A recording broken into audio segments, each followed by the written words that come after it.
The topic this morning is an AIDS update, and we're fortunate to have with us to give this update the director of Project COPE at Meharry Medical College, Dr. KPoku.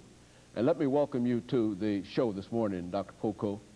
Dr. KPoku, one of the things that we'd like to try to accomplish this morning is to talk about AIDS as a disease, and at the same time recognizing that not long ago you were with us and you gave us what we consider to be at the time an excellent overview of the whole problem of AIDS.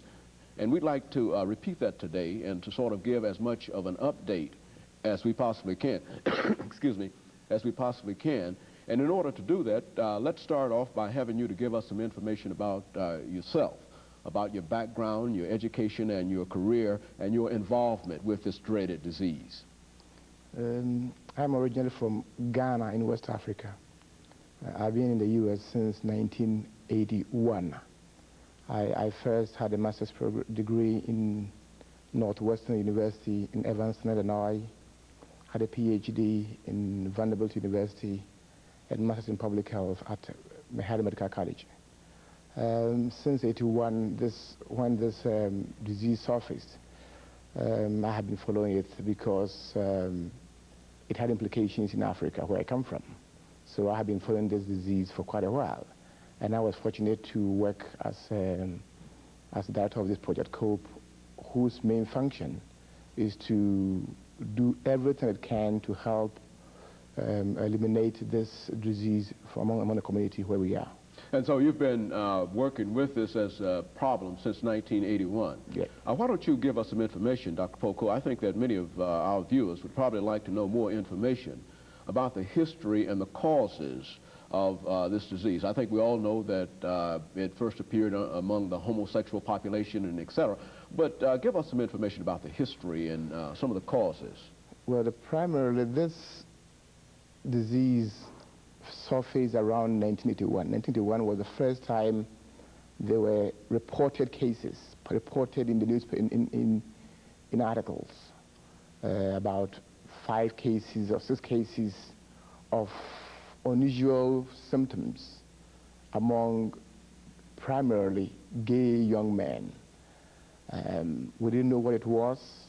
All that the doctors found was that there were some cancers of the skin called Kaposi sarcoma. So in fact, some even called it Kaposi sarcoma opportunistic infection. Then later on, when the disease was seen more and more among the gay community, it was called GRID, gay-related immune deficiency disease. But the common thing among all those persons was the fact that they all had what we call suppressed immune system. They were young men who were otherwise healthy, but they had suppressed immune system and they were being attacked by other diseases. For example, Kaposi sarcoma, it's a disease that is there. It attacks primarily older folks or persons who are from the Mediterranean area, but it's rarely seen among young people. So it was a rare symptom that was seen. Also, we saw this pneumonia, which was attacking these young men. So that's the first time that we did see some signs. Now, this was in 1981. 1981. We didn't even know that it was caused by a virus. It was in 1983, the first time that Dr. Montagnier in France isolated this virus from the lymph nodes of some clients. Then at the same time, Dr. Gallo in the US also found the same virus. The virus was called different names. It was called LAV, HTLV3, whatnot. But the World Health decided that it was best to give it one name.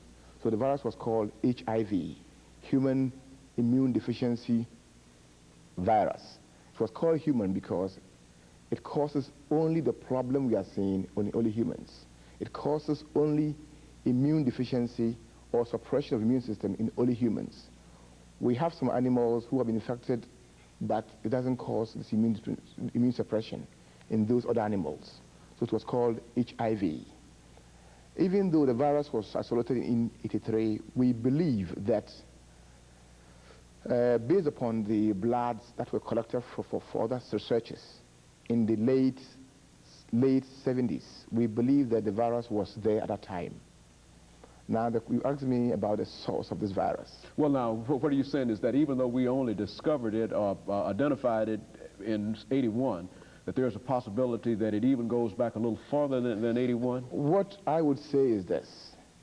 We never saw a virus that did this before in the pre-70s. I mean, before the 70s. We only believe that this virus might either have come into the community, might have been created, might have mutated to this point somewhere in the late 70s. That is what we believe. Now, the source itself, where it came from, I've heard the issue about that it came from a monkey in Africa, and when it went into human beings, it changed. It's possible, even though personally, I don't believe that was how it happened.